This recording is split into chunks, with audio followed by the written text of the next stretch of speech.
ความเคารพครูบาอาจารย์พระมหาเถระเพื่อสาธมิกทุกรูปครับเจริญพรกับศรัทธาญาติโยมติดตามรายการของ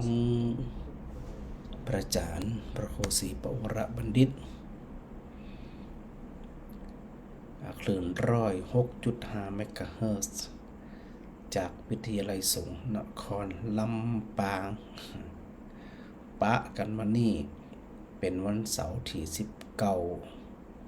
กรกฎาคม 2568นะอันนี้ก็เข้ายังสู่เดือนที่7เดือนกรกฎานั่นก็หมายความว่าผ่านพ้นไป6เดือนกึ่งปีเร็วเนาะสถานเนาะรวดเร็วทันใจกับเดียวจากนี้ไปแหม5 เดือนหมดปีหำละ แล้วก็ออกภาษาแหม2 เดือนก็ออกภาษาละมันเร็วเลยนะวันเวลาเนี่ยมันมีความรู้สึกเนาะมันมีความรู้สึกสำหรับคนนี้คนขยันนี่นะเวลามันเร็วแล้วคนกำลังมีความสุขอย่างต่างๆกำลังหลับสบายนะมันเร็ว มันเร็วขนาดนักเลยแล้วก็คนที่ข้านนะคนที่ข้านเหมือนกันโอ้อย่างกำเดียวกับแจ้งกำเดียวกับแจ้งรับกับละม่วนนะความรู้สึกซึ่งในความเป็นจริงแล้วเนี่ยวันเวลามันกับอันเก่านั่นนะมันหมุนไม่อย่างเก่านั่นนะมันจ้ามาเดี๋ยวแต่ความรู้สึกที่เราใส่ลงไปเนี่ยมันมีความรู้สึกจ้ามีความรู้สึกเร็วมันมีตัวปนห้อตัวแปรตัวอันเงื่อนไขเนาะเนี่ยคือมีความรู้สึกเช่นเวลาเรารอคนอื่นนี่มันอย่างมาเมินแต่เวลาคนอื่นรอเขาอยากการอย่างมาแล้วนี่นะมันอย่างมาเร็วไอ้อย่างเนี่ยจะได้เวลาละจะถึงเวลาละเห็นนะจริงเหมือนกับอันเก่านั่นนะสถานะมันจะอันใหม่แล้วก็วันเวลามันหมุนไปบนห้องว่าหมุนไปตามธรรมชาติซึ่งไอตัวธรรมชาติที่อู้ถึงเนี่ยมันบ่ได้เข้าข้างไผหมุนของมันไปจะว่าคนเนี่ยมันชอบมันหมุนจ้าน้อยแก่จ้าน้อยมันใจอย่างคนเนี่ยมันจังมันหมุนเร็วน้อยนึงแก่เร็วน้อยตายเร็วน้อยนี่นะมีเปิ้นจึงห้องตัวนี้ว่าเป็นตัวสัจธรรมหรือสภาวะของธรรมชาติที่มันมีอยู่แต่ถ้าเราไปใส่ความรู้สึกเนี่ยซึ่งกันแน่นอนนะเดี๋ยวจ้าเดี๋ยวเร็วความเป็นจริงมันจะมีอย่างกับหมุนของมันไปลำสนใจใยดีใส่ใจใยดีไปสักคนอ่ะหมุนของมันไปเรื่อยๆติ๊กแตกติ๊กแตกติ๊กแตกนี่นะอย่างนาฬิกามันก็รู้มดถามแล้วมันก็ยุดใส่ถามแล้วมันก็เดิน ถ้ามันยังใจได้อยู่นะยกเว้นว่ามันรู้นะมันถึงจะอันไปตอมได้ละจะใส่ทานใหม่ทานยี่ห้อแป้งยี่ห้อถูกตื่มจิหมุนแต่เครื่องมันพังนี่นะก็คือเอาวันตั้งหลายเนาะสถานเนาะได้ถือโอกาสได้ฟังธรรมในคลื่น106.5 เมกะเฮิรตซ์ใน2ช่องทางนะสถานนะช่องทางแรกก็คือในส่วนของFacebook Live นะที่สถานได้พอพระอาจารย์ตามFacebook เนาะแล้วก็เวลาพระอาจารย์ได้ออกรายการสดเมื่อใดก็จะเด้งออกเมื่อนั้นนะอันนี้เป็นนั้นช่องทางแรกแล้วก็เชื่อมสัญญาณไปที่สถานีวิทยุวิทยุส่งนครลำปาง106.5 เมกะเฮิรตซ์สถาฟังรายการของพระอาจารย์ตามบ้านตามจองตามมันตีต่างๆเนาะเสียงฟังจากวิทยุนะสถานะซึ่งแต่ละวันก็มีสถาที่เปิ่นบอกต่อๆกันไป อธิบายต่อๆกันไปหนักขึ้นตึงวันเหมือนกันนะบางคนนี่มันเคยฟังธรรมะมันเคยสนใจมันเคยยังสักอย่างพอมีคนแนะนำเขาถ่ารู้นะเขาถ่ารู้ เป็นที่ยังที่เปิ่งได้นะท่านนะอย่างน้อยก็2 ชั่วโมงมันก็ที่ได้ปะพระอาจารย์ในยามค่ำคืนนี้ดังนั้นเนี่ยก็ต้องตักตวงเอาความเข้าใจที่พยายามนำหลักธรรมเนี่ยมาสนทนาธรรมกับศรัทธาญาติโยมนี่นะแล้วก็บางทีศรัทธาถามมาพ่องพระอาจารย์ตั้งโจทย์ตั้งปัญหาตั้งประเด็นถามศรัทธาพ่องสิ่งอยู่ตามบ้านตามจองในตึ้งมางอมมาเหงาฟังสบายเรามีความสุขยังจะเป็นยังกระจ้างมันนี่นะมันมีความสุขเราศรัทธาเนาะเราสุขแบบนี้สุขในลักษณะเจนี่เนี่ยศรัทธามันนั้นเนี่ยคือความรู้สึกเนาะเนี่ยคือชีวิตของเขาเนี่ยมีคุณค่ามีความหมายจะไปปล่อยปละเลยชีวิตของตัวเองเนี่ยไร้ค่ามันได้ดังนั้นเนี่ยในช่วงแรกก็จะได้อธิบายต่อนะขออนุญาตยังมารับสายเจริญสถานเนอะถ้ามีอย่างก็อันไลน์มาแล้วก็เดี๋ยว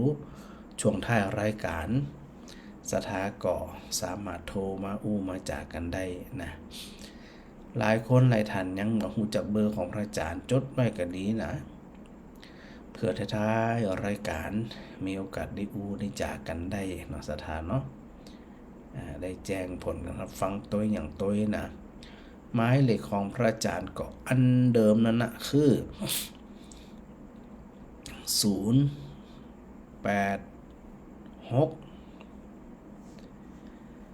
08634920นะ0868349260เนี่ยเพื่ออันศรัทธาดีเพิ่งเข้ามาฟังรายการของพระอาจารย์ยามค่ำคืนใหม่ๆหันคนอื่นมันโทรกันก็อยากจะโทรโทรจ๋าโทรร่วมสนทนากับศรัทธากับอันพระอาจารย์นะถือโอกาสได้ได้จากกันต้วยนะสร้างความอันมักคุ้นเคยกันต้วยน้องศรัทธาเนาะวันนี้เข้าสู่นิวรณ์เครื่องกีดขวางเครื่องปิดกันขัดขวางเบิ่งทำดีดีคิดดีมาเป็นตัวที่3ตัวที่3ก็คือถีนมิทะตัวถีนมิทะเนี่ยเวลาเราแปลตรงๆก็คือความง่วงเหงาเฮานอนนั่นก็แต่จริงๆมันลึกไปกว่านั้นนะมันลึกไปกว่านั้นคุณห้องว่าความหดหู่ใจก็ได้ตัวทีนมิทะเนี่ยลักษณะของคนที่ถูกทีนมิทะเขาครอบงำเนี่ยก็คือลักษณะของความเป็นคนขี้ข้านเกิดความท้อแท้เกิดความเศร้าซึมเศร้าหมดหวังเสียใจทอดอะไรหมดอะไรตายอยากบ่มีกำลังใจบ่มีแรงฮึดบ่มีแรงฮึกเหิมถึงเบื่อถึงเซ็งอาการเหล่านี้เนี่ยถ้าเกิดขึ้นมันแสดงว่าเฮากำลังถูกเจ้านิวรณ์เนี่ยเขามาครอบงำเฮาแน่นอนก็ต้องมาพิจารณาใส่ใจตัวเก่าว่าขณะนั้นหรือไม่กระทั่งขณะนี้เนี่ยเขามีความรู้สึกกี่ใดง่วงนอนก่อเบื่อก่อเซ็งก่อหดหูใจก่อหมดหวังก่อจิตติมันมีลักษณะของขี้ข้านทอดแท้เบื่อในเสื่องซึม เศร้าซึมหมดหวังหมดอะไรแต่อยากเสียใจแล้วก็อันบ่มีกำลังใจคือมันท้อถอยไปหมดมันตึ้มไปทางหน้ามันถอยเป็นสภาพจิตที่บ่มีคุณค่าสร้างจิตให้มันเจริญขึ้นสร้างสติปัญญาเนี่ยให้มันเพิ่มขึ้นบ่ได้ เพราะลักษณะของมันก็คือมันมาเอาไหนตรงกันข้ามกับคนที่เป็นกระปรี้กระเป๋าเนาะมีการกระตุ้นมีการลักษณะที่แกล้วกล้าอาถรรพ์ฮึกเหิมโดยตลอดบ่ท้อแท้บ่ท้อถอยลักษณะของถีนมิทะที่เขามาครอบงำนั่นเนี่ยมันก็เกิดขึ้นได้จะเหมือนเตือตัวเกิดขึ้นบ่อยๆถ้ามันเกิดขึ้นบ่อยๆมันบอกควรแก่การงาน คือมันจึงเอาไหนเพิ่นจึงบอกว่าตัวเนี้ยเป็นตัวหนึ่งที่สร้างเป็นตัวที่กันปิดขวางคัดขวางเมื่อไปนามาหลังถือมันตึ้มจะเอาไหนหรอจิตที่มันหดหู่ห่วงเหงาเสื่องซึม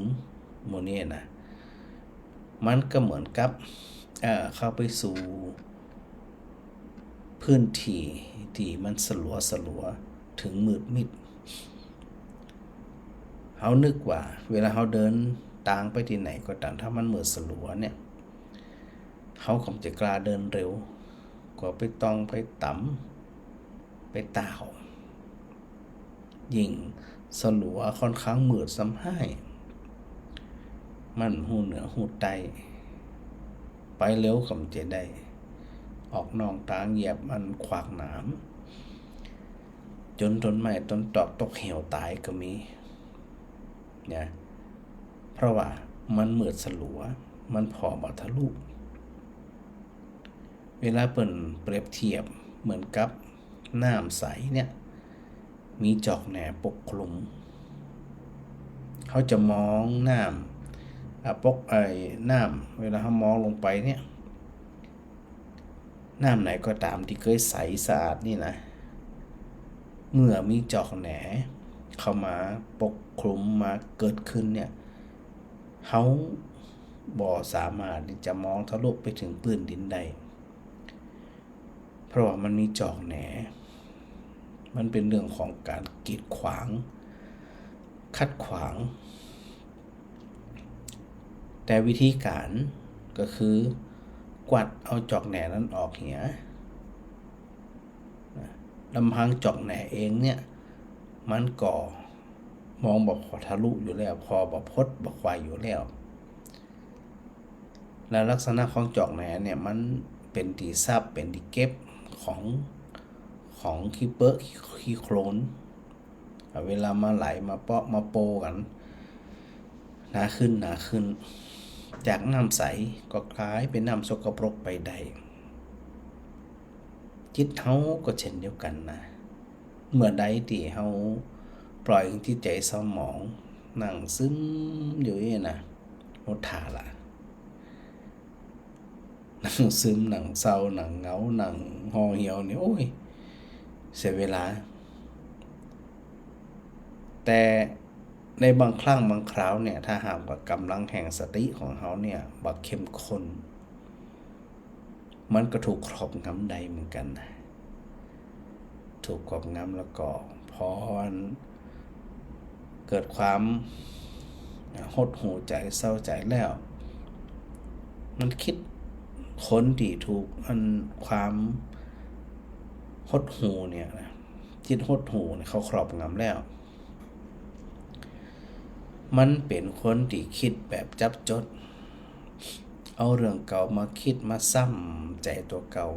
เอาเรื่องเก่าเรื่องเดิมมาย่ำใจมันเป็นทุกข์แหมมันก็จมอยู่อย่างนั้นมันบ่สว่างเวลาสถาขึ้นเปรียบเทียบก็หังเปรียบเทียบจอกแหนที่มันปกคลุม บ่คือเฮาเนี่ยได้หันดินได้และวิธีการของเฮาทั้งหลายเนี่ยในการที่จะไปจัดการตัวทินมิทะเนี่ยนะสถานะซึ่งเขาก็จะต้องดูอย่างดูสิ่งที่มันเป็นปฏิปักษ์ต่อกันไอ้อย่างมันเป็นปฏิปักษ์ของจิตที่มันเป็นทินมิทะครอบงำนี่นะเขาก็ต้องดูว่าไอ้อย่างมันมาครอบงำอยู่ก็พอเขาหู้แล้วนะมันก็อยู่กับเฮาว่าเฮาเนี่ยจะไปเพิ่มกำลังให้ตัวทินมิทะความเงาหงอยเศร้าส้อยหดหู่เนี่ยมีความเข้มแข็งขึ้นหรือเปล่าทินมิทะที่ถูกที่เข้ามาครอบงำเนี่ยอยู่ในใจเขานี่นะถ้ามันได้อาหารซ้ำให้มันชอบนะมันชอบอาหารของทินมิทะของความหดหู่ท้อถอยเสื่องซึมเศร้าซึมเนี่ยมีอย่างของสถานะหนึ่งจิตมันจะมาชอบตีสงัดอันนี้เป็นอาหารของทินมิทะว่าชอบว่ายินดีแล้วก็บอกคิดถึงความดีบอกคิดถึงกุศลธรรมเลยมันมีในใจของเขาก็ที่ผ่านมาและนอกจากนั้นคนขี้ข้านคนขี้ข้านเนี่ยถูกทินมิทะครอบงำอ้างเจ้าอ้างหนาวอ้างห้อนอ้างหิวอ้างกระหายอ้างมืดอ้างแรงอ้างขำอ้างห้อนนี่นะอันนี้คือคนขี้ข้านคนเกียจคร้านบ่ควรแก่กันงานอยู่แล้วมันก็และอาหารของทินมิทะเนี่ยก็บ่ยอมบนห้องว่าบ่ยอมสางสามึนซึมเมากินนับไปกะกินอาหารที่หน่อยหยาบไปกะร่างกายอ้วนเกินไปกะนี่หรือสิ่งที่ยังจิตหดหู่ที่บ่ควรแก่การงานคืออย่างจิตมันท้อมาเอาแล้วเว้ยเห็นนะ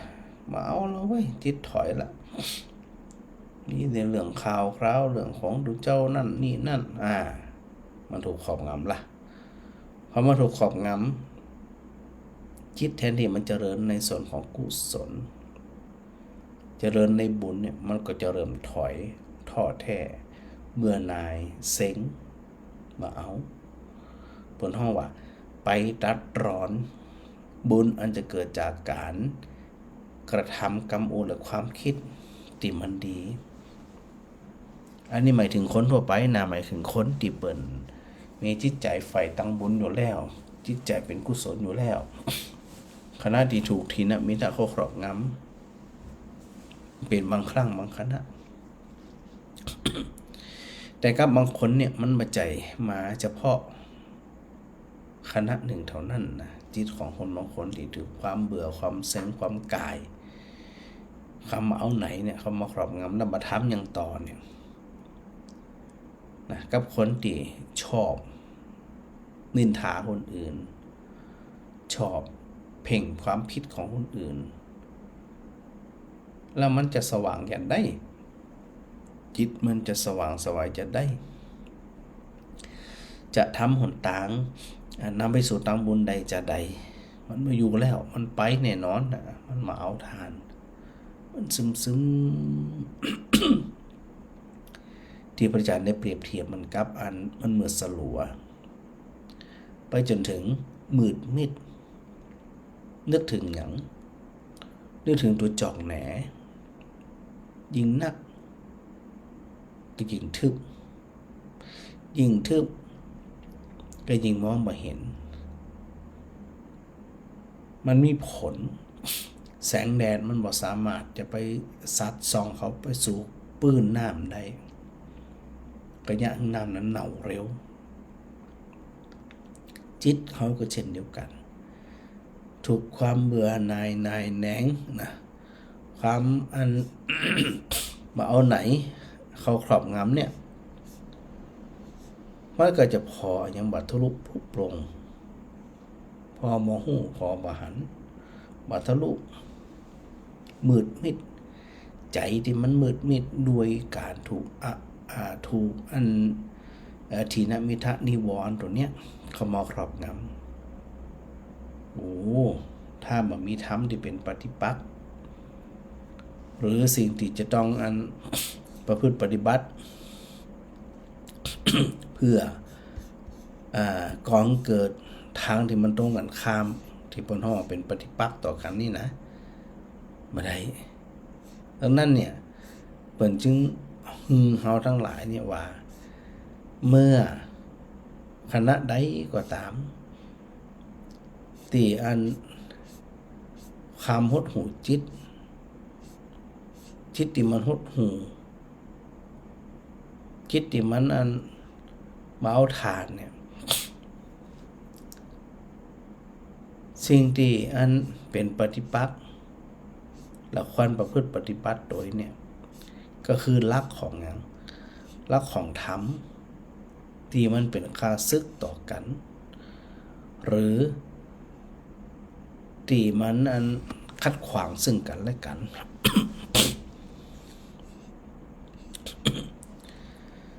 ก็อันเวลามันขัดขวางต่อกันและกันเนี่ยก็ต้องดูว่าเขาจะต้องประพฤติปฏิบัติ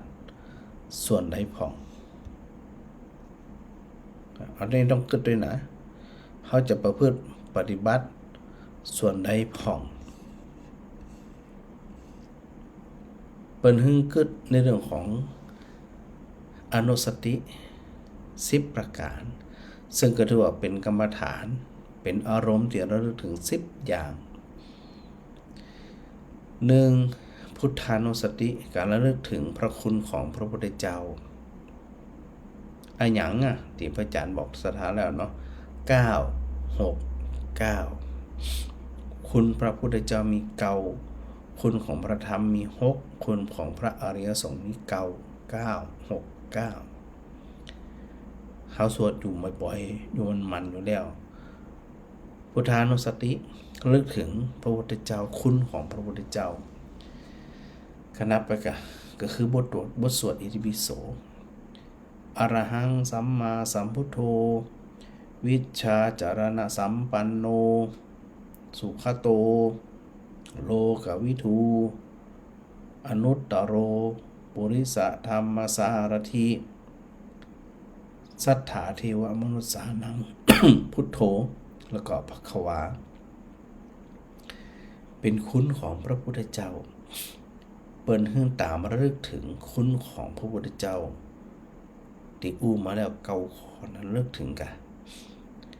ว่าลักษณะของพระพุทธเจ้าเป็นอย่างไรโดยอาศัยตัวสติอย่างเข้มข้นไประลึกถึงลักษณะของคุณของพระพุทธเจ้าเนาะเป็นลักษณะเป็นพระอรหันต์ห่างไกลจากกิเลสสัมมาสัมพุทโธเป็นผู้ที่ตรัสรู้เองโดยชอบวิชชาจารณะสัมปันโนเป็นผู้ถึงพร้อมด้วยความรู้ความเข้าใจและกวัดปฏิบัติที่งดงามเวลาเรานึกถึงที่เนี่ยมันจึงจะเนี่ยความห่วงความหดหู่ใจความท้อแท้ใจเนี่ยมันก่อยๆจางไปหายไปคลายไปหรือเขาจะไปนึกถึงธรรมานุสติแล้วนึกถึงพระธรรมก็คือบทธรรมต่างๆเราจะกึดบทใดก็ได้พิจารณาไตร่ตรองโดยหยาบคายในเรื่องของปฏิจจสมุปบาทก็ได้ในเรื่องของอริยสัจสี่ก็ได้ในเรื่องของการกำหนดกายเวทนาจิตธรรมก็ได้ นั่นคือคำสอนสันทิฏฐิโกอากาลิโกเนี่ยคือรู้ได้เฉพาะตนเองอากาลิโกไม่จำกัดการเอหิปัสสิโก เชิญให้คนอื่นเข้ามาพิสูจน์เชิญคนอื่นให้มาประพฤติปฏิบัติบักกลัวการปฏิบัติบักกลัวการทดลองมาแหละเราพิจารณาโดยละเอียดถี่ถ้วนนะหรือเขาจะระลึกถึงคุณของพระสงฆ์หรือว่าพระอริยสงฆ์คุณของพระอริยสงฆ์มันมีอย่างของสถาก็เกิดแล้วนะว่าคุณของพระสงฆ์เนี่ยมันมีอย่างของมันมีจะได้ของคำว่าสงฆ์แต่ว่าที่เขาได้ธรรมวัดเย็นแปลกันอยู่เป็นประจำนี่นะให้เขานึกขึ้นอีว่าเนี่ยนะบทสวดที่พระองค์ตีหมู่เฮาทั้งหลายเนี่ยได้สวดสรรเสริญก็คือตัวระลึกถึงแต่นะหมายถึงว่าระลึกถึงแต่เนี่ยในส่วนของพระอริยสงฆ์ว่าลักษณะของพระสงฆ์เป็นจะไดเป็นผู้ที่ประพฤติดีปฏิบัติชอบอริยสงฆ์คือพระสงฆ์ตั้งแต่เป็นพระโสดาบันสกทาคามีอนาคามีและพระอรหันต์จึงจะห้องว่าเป็นอริยสงฆ์แต่พระสงฆ์ถึงวันเนี่ยอย่างหมู่เฮาหมู่ท่านทั้งหลายเนี่ยเป็นสมมุติสงฆ์สมมุติชาวบ้านให้เป็นสงฆ์ให้เป็นพระแต่ถ้าประพฤติปฏิบัติเข้าใจในสัจธรรมเข้าใจสภาพธรรมเป็นขั้นเป็นตอนเข้าใจแบบบ่ลืมบ่หลงบ่วกกลับมาแหมคือมุ่งตรงเข้าสู่พระนิพพานเดินทางเข้าสู่กระแสแห่งพระนิพพานอย่างตรงเลยอันนี้พวกเราเป็นผู้ที่ปฏิบัติดีปฏิบัติชอบนี่พระอริยสงฆ์นะพระสงฆ์เป็นผู้ที่ปฏิบัติตรงจะได้ต่อหน้าจะได้รับหลังก็จะตรงจะได้ตรงเข้าไปสู่พระนิพพานโดยสถานเดียวอย่าไปลืมนะสงฆ์ในที่นี้หมายถึงพระอริยสงฆ์เปิดมาคิดอย่างแล้วมุ่งตรงที่จะขจัดมลทินหรือว่าความเศร้าหมองที่จะเกิดขึ้นกับใจเนี่ยให้มันหายไปเอาตรงๆเลยคัดตรงๆถูกตรงๆซึ่งได้อู้กับสดาอยู่วันมันว่าจะไปอ้อมการใช้ชีวิตจะไปอ้อมเสียเวลา เดี๋ยวบางทีอ้อมไปอ้อมมาไปเจอสิ่งที่ถูกใจไปเจอสิ่งที่เกลียดแว่เนี่ยมันกับเดินทางไปสู่ความหลุดพ้นมันก็บ่มีดังนั้นเนี่ยในส่วนของพระอริยสงฆ์อุชุปฏิปันโนคือมุ่งตรงเดินตรง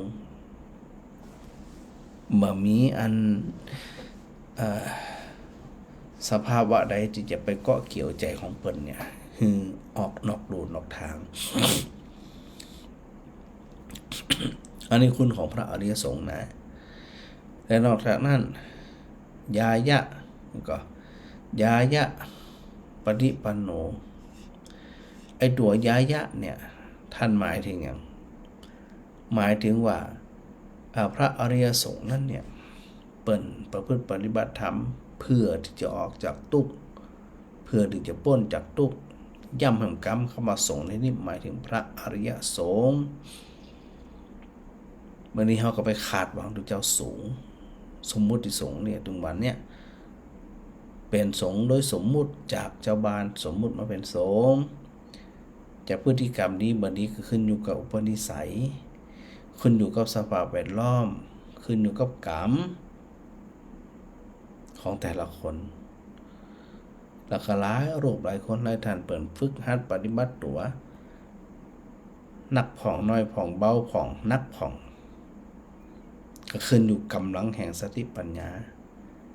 เพื่อที่จะเดินทางเนี่ยไปสู่ความพ้นทุกข์ใดจะใดแต่ละคนเนี่ยมีศักยภาพมีสติปัญญามีแรงฮึดบ่เท่ากันยิ่งหลายคนเนี่ยหดหูใจความหดหูใจเกิดขึ้นเมื่อใดวิริยะความภาคเพียรพยายามหายทันทีฮะไม่จะอยู่ด้วยกันบ่ได้ความขี้ข้านกับคนความขยันนี่นะจะอยู่ด้วยกันได้ มันไปคนละทิศละทางไปไผไปมันพอไผมันสนใจไผจริงๆแล้วเนี่ยเวลาเราพิจารณาธรรมตัวใดตัวหนึ่งหมวดใดหมวดหนึ่งต้องพิจารณาโดย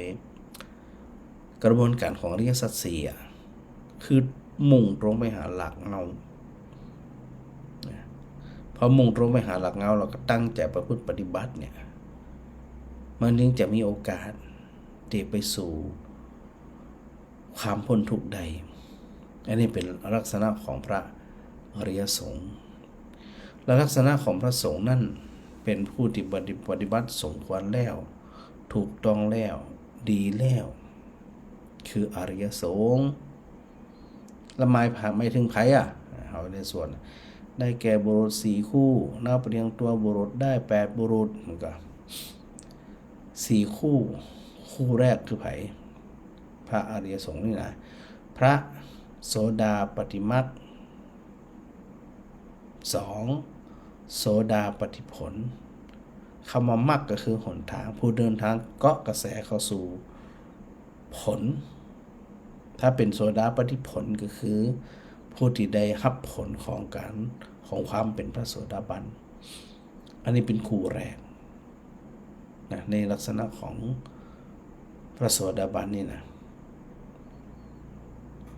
ซึ่งมีกี่ประเภทมี3ประเภทมันก็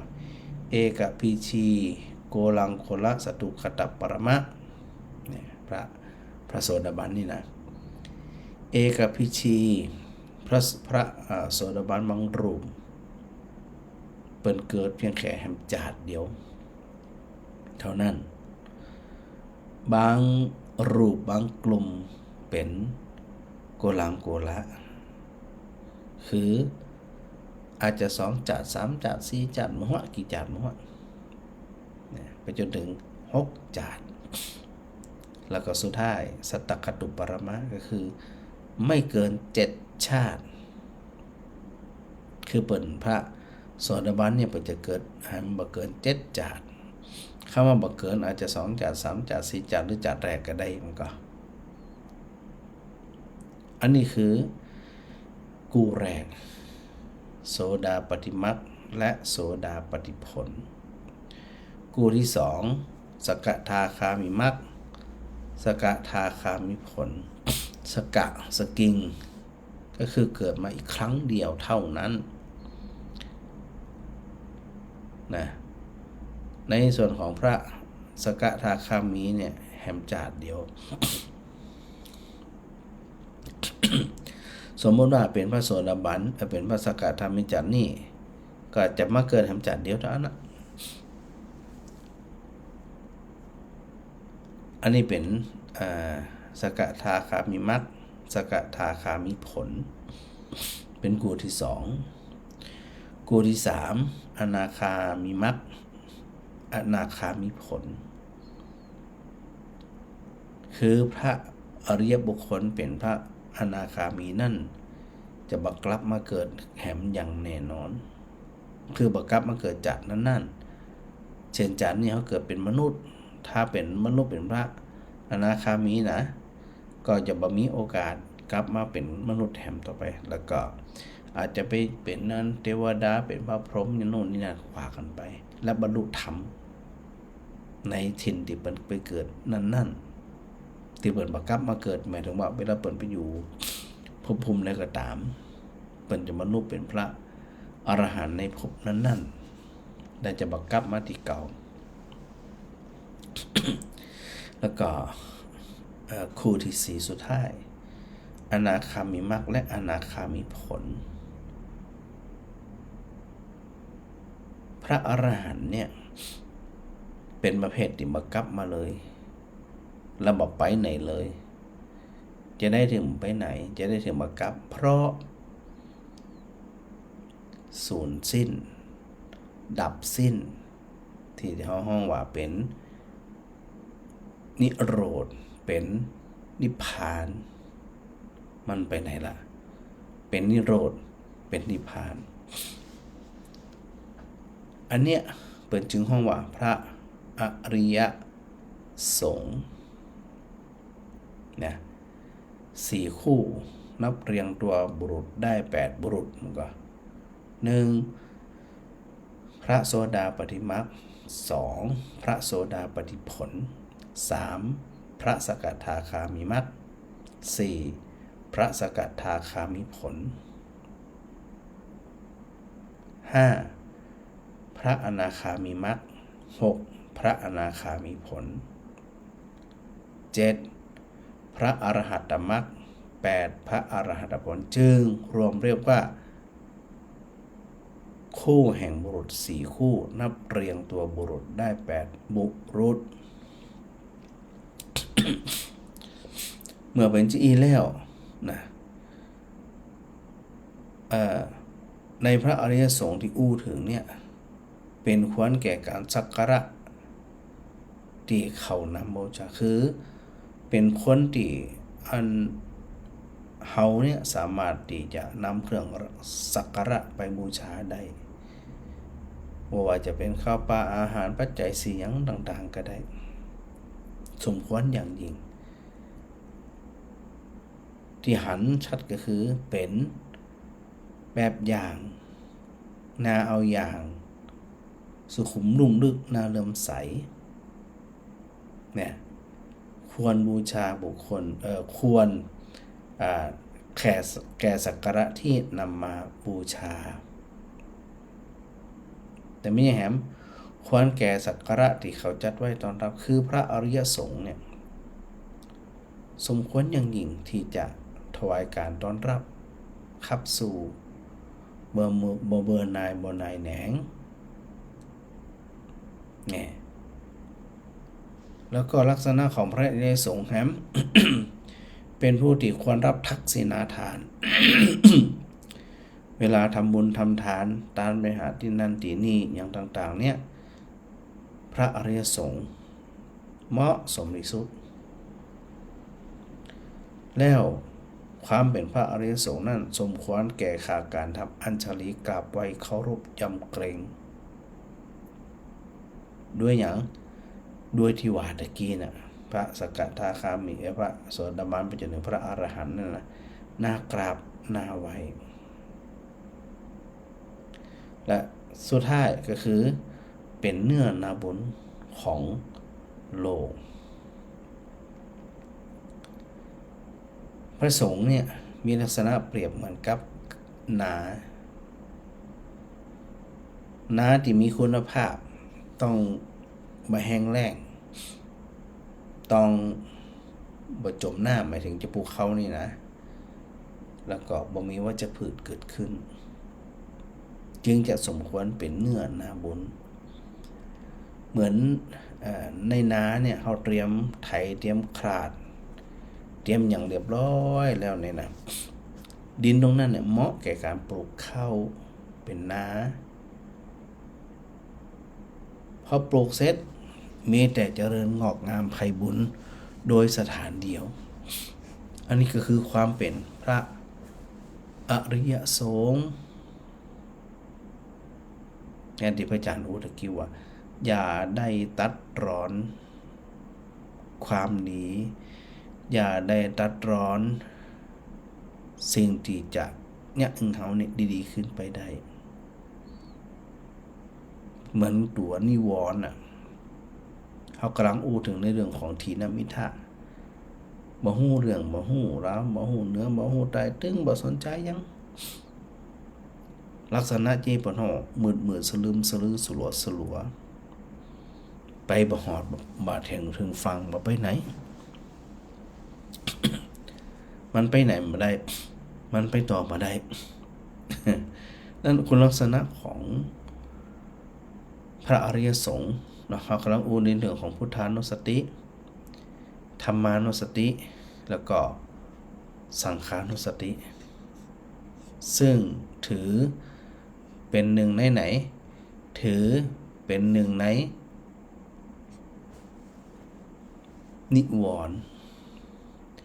จากนั้นศีลานุสติระลึกถึงศีลที่เขาเคยรักษามาและถึงณขณะเนี้ยเขารักษามานึกถึงศีลนึกถึงความสมบูรณ์นึกถึงความเติมเต็มในชีวิตของเขาจิตจะพร่อง ที่จะเหือดแห้งที่จะแห้งผากเนี่ยนะมีเพราะได้ระลึกถึงการกระทำทางกายทางวาจาที่ผ่านมาเนี่ยมันแบบมีอย่างที่จะให้เฮาอันสะดุ้งผวาหวาดหวั่นครั่นคร่ำเพราะเฮามั่นใจในความดีของเฮาคือศีลานุสติความดีประพฤติปฏิบัติดีเนี่ยบ่กลัวอย่างแล้วที่ศรัทธาหลายคนมีความเชื่อเรื่องไสยศาสตร์เรื่องคาถาเวทมนต์เรื่องการตูการทำคุณไสยนี่นะถ้าเราถึงศีลานุสติอันอื่นมีความหมายแล้วเพราะมั่นใจในตัวของเฮาเนี่ยสถานเนาะพอเขามั่นใจในตัวของเขาขนาดนี้เนี่ยสถานต้องกึดพอก็ว่ามันจะอุดมสมบูรณ์จะใดบ่กว่า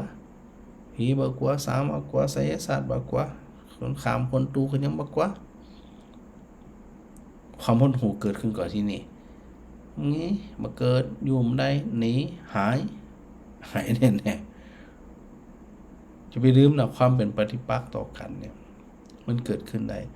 แต่สำคัญก็คือเราต้องมีความมั่นใจในตัวของเราก่อนว่าสะทกสะท้านหวาดหวั่นครั่นคร่ามมาอย่างสักอย่างเพื่อที่จะไปทำร้ายอย่างความหดหู่ใจความขี้ข้านความเอาไหนจากนั้นก็เป็นเรื่องของจาขานุสติระลึกถึงตาลระลึกถึงสิ่งของที่เขาเคยแบ่งปันเคยฮู้เคยฮือเคยเป็นน้ำเป็นน้ำเป็นรางวัลน้ำใสเป็นน้ำเป็นรางวัลเป็นน้ำใจถึงกับคนอื่นเป็นจาขานุสติระลึกถึงเฮาได้ฮึงไปเฮาก็สุขใจฮือไปแล้วก็สุขใจเพิ่นว่าตักทวงเอาบุญแล้วลึกถึงเลย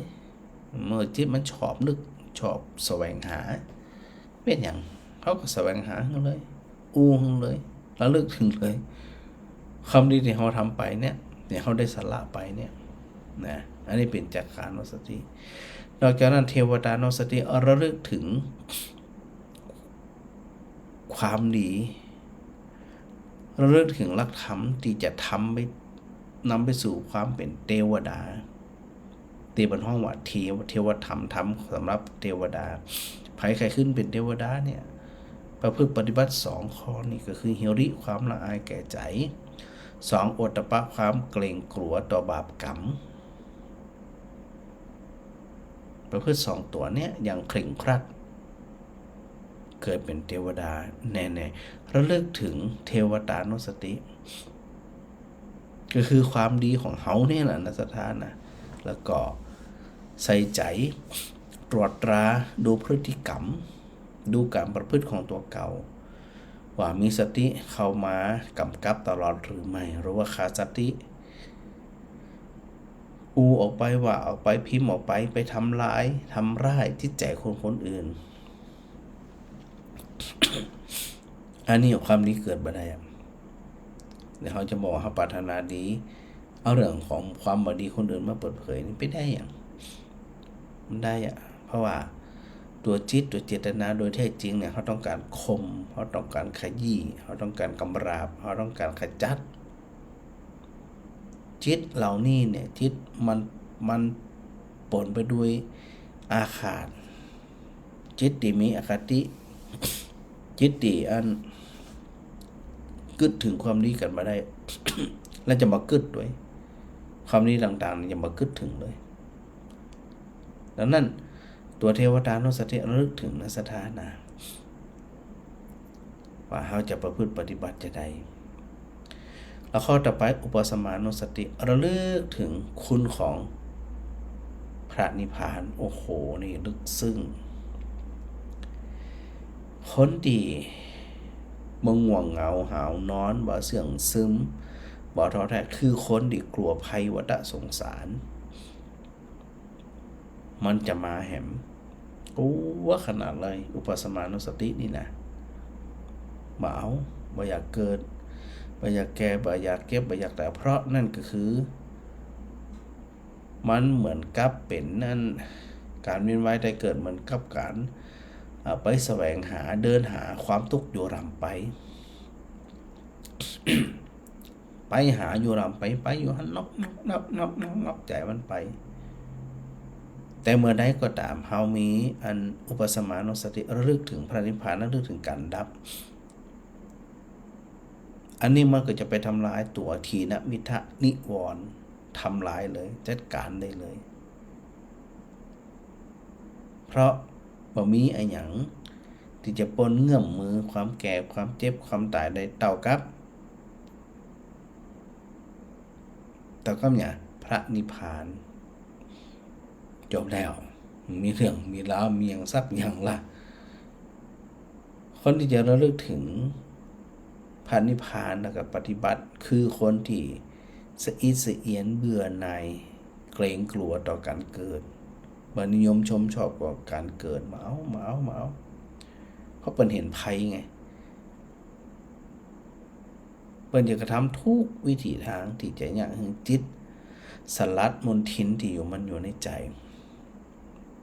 ที่มันนอนหนึ่งอยู่ในใจเนี่ยเปิ้นสลัดทิ้งสลัดขวางจึงจะไปเดินทางไปสู่พระนิพพานก็คือความดับข้อต่อไปเราลึกถึงมรณานุสตินี่เราลึกถึงความตายที่จะพึงมีมาแก่ตัวเก่าคนระลึกถึงความตายอย่างความเป็นจริงเป็นไปตามจริงนั่นเพิ่นจะบ่มัวรับบ่มัวนอนบ่มัวนินทาบ่มัวว่าร้ายคนอื่นเมาเพิ่นบ่จะสนใจเพราะมาพิจารณาว่าความตายเนี่ยมันจะมาหาเฮาวันใดเฮาจะไปหามันวันใดบ่ฮู้เฮาจะสิ้นสุดวันใดก็บ่ฮู้เราเลิกถึงที่กับคนที่เข้าใจนี่นะเปิ้นหญิงแกล้วกล้าอาถรรพ์ที่เขิมทำปฏิบัติ เพราะมองเห็นภัยคือความตายซึ่งก็คือความทุกข์เปิ้นจึงสลัดออกข้อต่อไปกายานุปัสสะกายาอานาปานสติคือระลึกถึงลมหายใจหายใจออกหายใจเข้าหายใจออกหายใจเข้าตามดูเนืองสังเกตเนืองจิตก็จะตื่นเห็นลมหายใจชัดเจนเห็นคุณค่าของจิตนิ่งจิตสงบจิตเข้มแข็งหันชัดเลยแล้วข้อสุดท้ายกายคตาสติการระลึกถึงความบ่ดีบ่งามของร่างกายว่ามันเต็มไปด้วยเมือกด้วยหนองด้วยน้ำเสลดน้ำขี้มูกน้ำหูน้ำตาอุจจาระปัสสาวะระลึกถึงที่มันจะประมาทแต่จะได้แหมมันจะไม่เสื่องซึมมันจะไปทอดแท้มันจะไปทอดถอยมันจะไปอันนักลงนักธรรมเอาแล้วมาลงไผสักอย่างเดินทางมุ่งตรงเข้าสู่พระนิพพานโดยสถานเดียว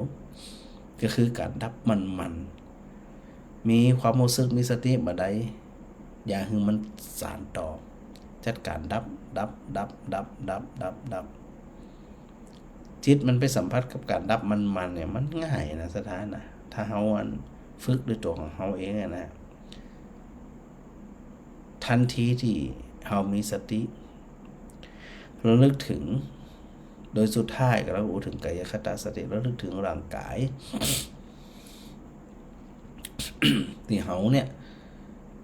ดำรงอยู่ได้เพราะอย่างเพราะอาหารกับเพราะอากาศเหล่านี้มันถึงดำรงอยู่ได้ก็เกิดกันว่าเขาจะพิจารณาร่างกายของเราหันตามความเป็นจริงแล้วก็แต่ละวันเนี่ยมันจะทดถอยอ่อนแอสุดโทรมไปทุกขณะมันจะมาเข้มแข็งเหมือนเดิมเพื่อไปสู่ความหมดสภาพทุกสิ่งทุกอย่างไปต่อบ่ได้ ในอนุสติ10ข้อเนี่ยเป็นปฏิปักษ์ต่อถีนมิทะคือความหดหู่ใจขี้ข้านท้อใจเสียใจเบื่อหน่ายเซ็งซึมเศร้าอย่างนี้นะพอมันครอบงำเสร็จแสดงว่าเขาบ่ได้พิจารณาในส่วนของอนุสติ10ประการ เมื่อใดก็ตามถ้าเราระลึกถึงอนุสติทั้ง10นี่นะพุทธานุสติระลึกถึงพระพุทธเจ้าธรรมานุสติระลึกถึงพระธรรมสังขานุสติระลึกถึงพระอริยสงฆ์ศีลานุสติระลึกถึงความดีที่เคยรักษาจาคานุสติระลึกถึงสิ่งเขาช่วยเหลือคนอื่นสละไปสลัดไปเป็นประโยชน์กับคนอื่นเทวตานุสติมีความละอายแก่ใจมีความเกรงกลัวต่อบาปกรรมระลึกถึงที่อุปสมานุสติระลึกถึงสิ่งที่มีความทุกข์ความสุขเข้าไปเจือปนก็คือพระนิพพานมองเห็นพระนิพพานว่าเป็นสถานที่ไม่ใช่เป็นสถานที่ก็เป็นภาวะที่มันสูญสิ้นมรณานุสติระลึกถึงความตายแล้วก็บหวาดกลัวด้วยอานาปานสติกำหนดลมหายใจอยู่บ่อยๆถ้าพออันสามารถสวดมนต์แล้วอย่างแล้วหลายท่านเนี่ยทำเองอยู่ที่บ้านก็ทำเลยนะทำพอว่างเว้นเมื่อใดจะนั่งก็ได้จะนอนก็ได้ไปสังเกตลมหายใจตัวเก่าว่าขณะนี้เขาหายใจออกหรือว่าเขาจะหายใจเข้าไปเห็นกล่องลมมันเริ่มต้นที่ไหนมันผ่านไปที่ไหนแล้วก็ไปสิ้นสุดที่ไหนพอสิ้นสุดแล้วมันจะสารต่อสามารถจะต้องคายออกกลับมาที่เก่านะแล้วก็สุดท้ายกายคตาสติระลึกถึงรูปร่างกายว่าเป็นรังแห่งโรคเป็นสิ่งที่บ่ควรอันยึดถือยึดมันนะอันนี้ก็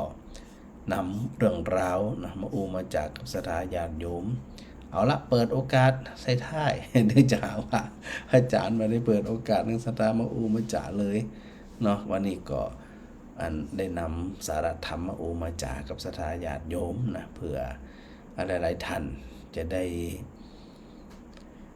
ถือโอกาสได้สนทนาธรรมกับพระอาจารย์ด้วย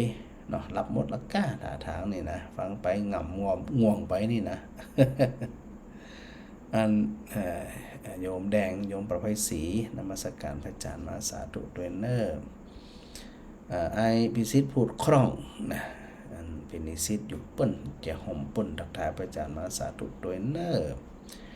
โยมแม่สมจิตอินทรวิจิตนี่สาธุเจ้ามาวัฒนานี่วัฒนาฟังทุกวันนะฟังทุกวันติดตามพระอาจารย์มาโดยตลอดทั้งคู่เนาะสาธุด้วยแล้วก็อันแม่สมจิตบอกดอกไม้งามนะงามบันตาบันฝอนปากันฟังจัดหนักก็ทักทายทุกท่านนะฮะทุกมุมบ้านที่ติดตามรายการพระอาจารย์นี่นะทักทายทุกคนก็แล้วกันเนาะ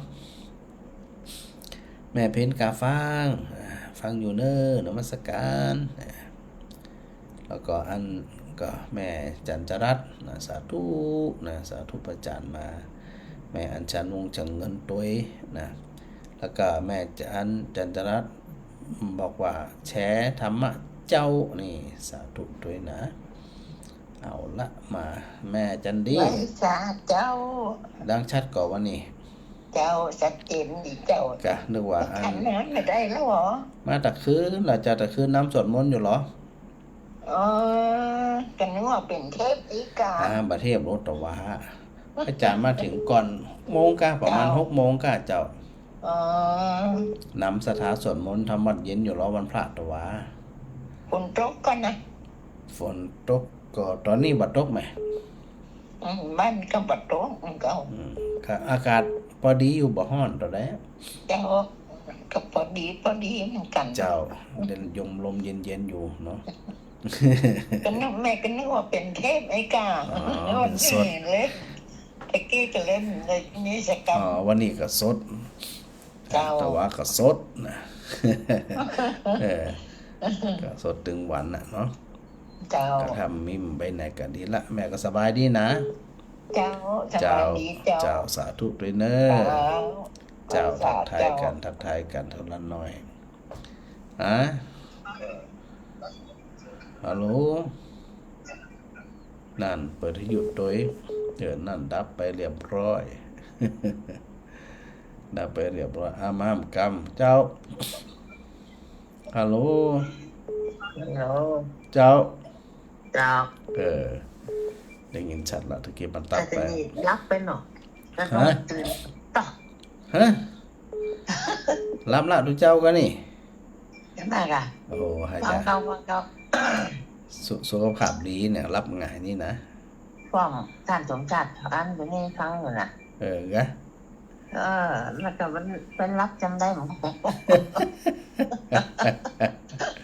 เป็นไงรับไปเตอะ รับจำได้หมด รับหมวนก็รับไปเตอะรับเผื่อทุกเจ้าด้วยกันละกันอืมส แต่นี่ ถา ฟังเนี่ยกะฟังติ๊กๆกะ สถา ใคร เข้า รับ ทา ไปเนาะรับ รับไปเถอะ จะ มี นุ่งตื่นได้ยินกันอยู่มีทุกเจ้ากล่อมดีจะตายทุกเจ้าสวดมนต์กล่อม รับหมวนลองนี่ลองนี่ลองอ่ะนะ แรงไปกินแล้วกลับมาเนาะตอน6 โมงแล้วก็เป็นเหยียบรับจะได้หมดเนาะ เป็นไง แล้ว รับ บ้าน ไป นอก เถอะ น่ะมันสตาร์ทรถผังลูกมันเข้าอย่ามาเปิดมาได้39อีกมันต้องไอ้แหงกันเด้เนาะย่างจวงอย่างโม่ตายละควายก็ทิ้งเลยทิ้งตื่น เดี๋ยวละได้ฟังกัน ต้องใส่บาทแล้วอีน้อง เจ้า ขอโทษนะจับเสียน่ะ ดีละสาธุเน้อ เจ้า เจ้า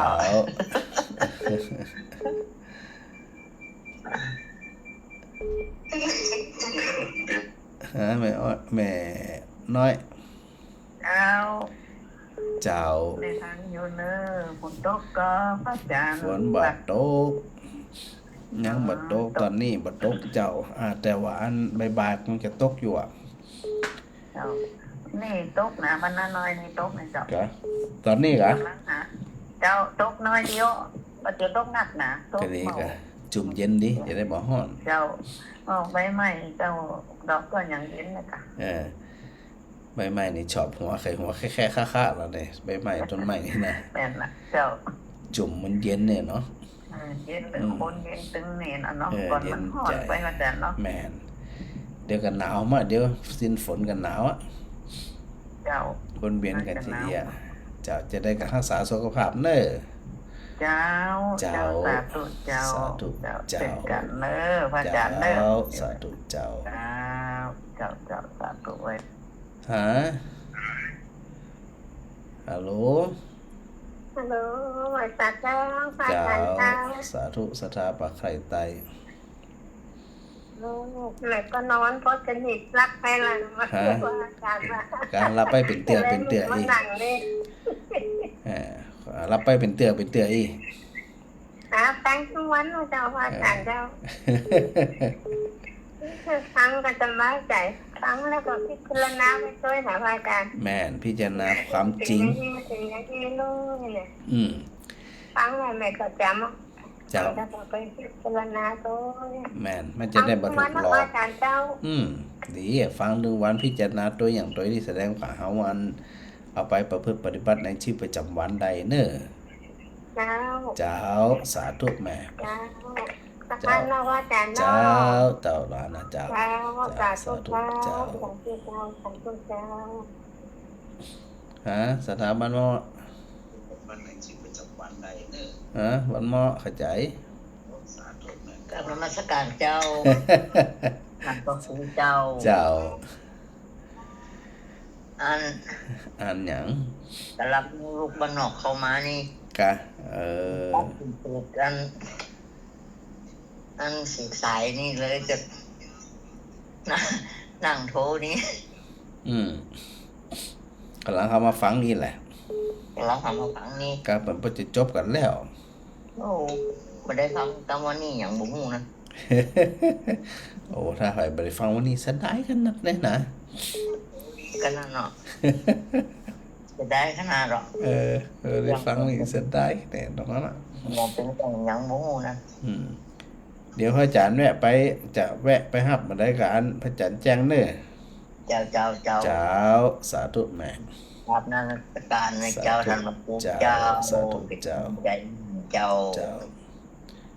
แม่สุกแก้วน มัสการเจ้าฟังอยู่ไหมเจ้า ฟังอยู่นะชัดเจนนี่นะ เจ้าชัดเจนดีเจ้า เขาถามฝนตกก่อนสารปี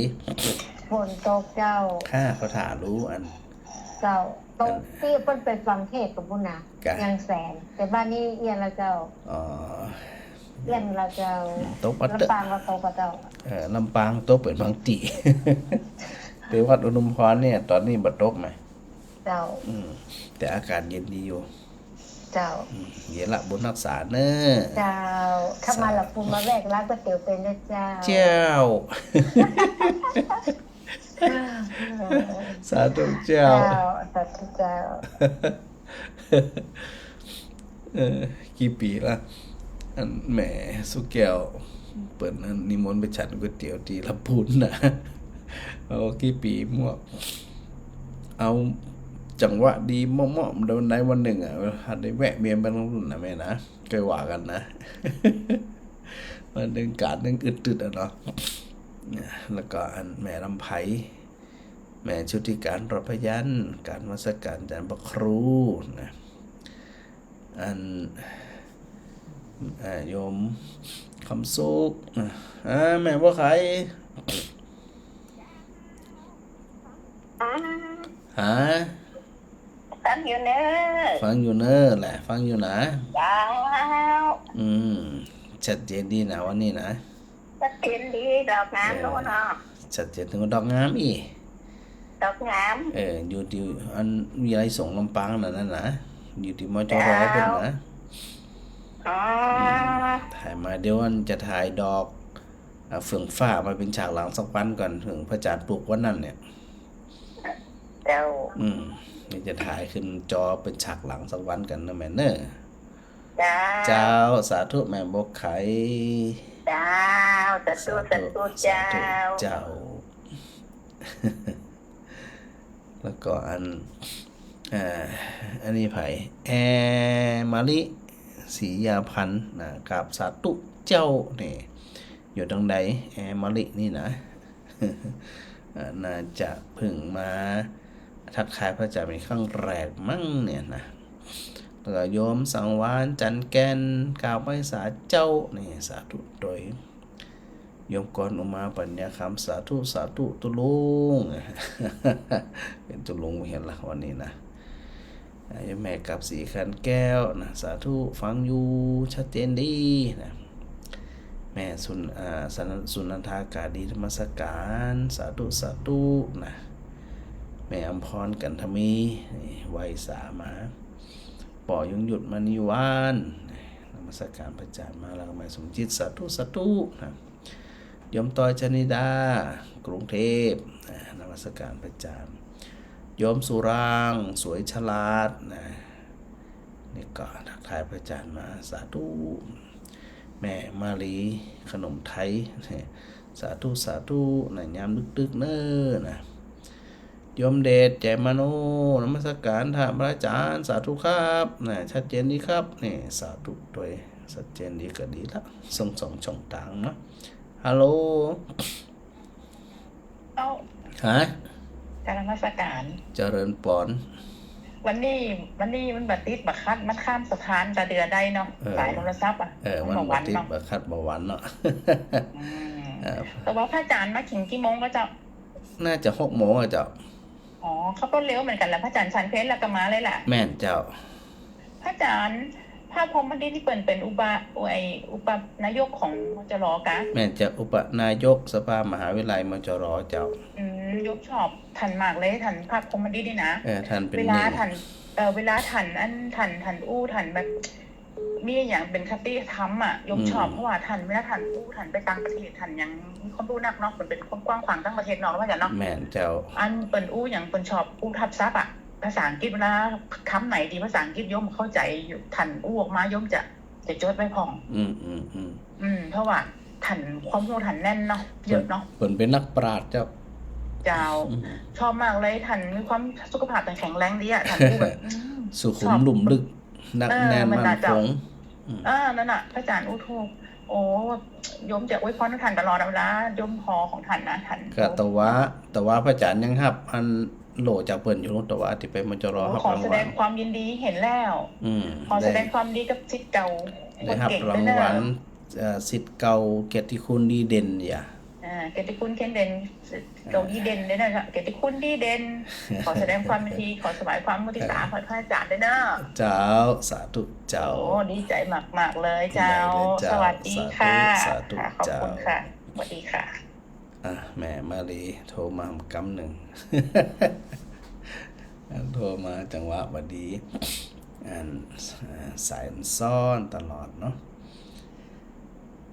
วันนี้ก็มาอธิบายในเรื่องของตัวทินมิทะในสถานเนี่ยจะไปถูกความทอดแท้เบื่อหน่ายเบื่อเซ็งงุดงิดรำคาญใจนี่นะ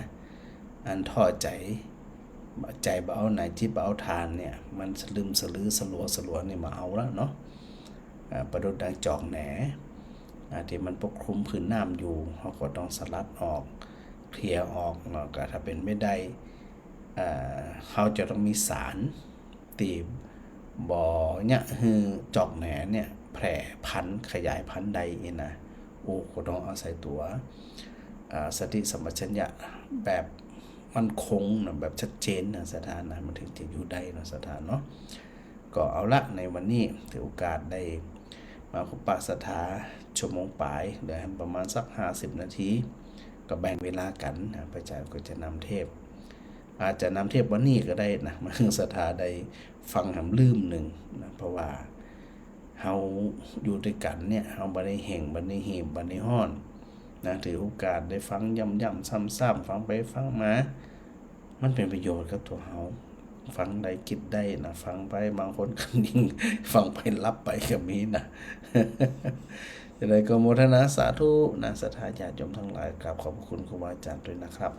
ถวายความเคารพครับ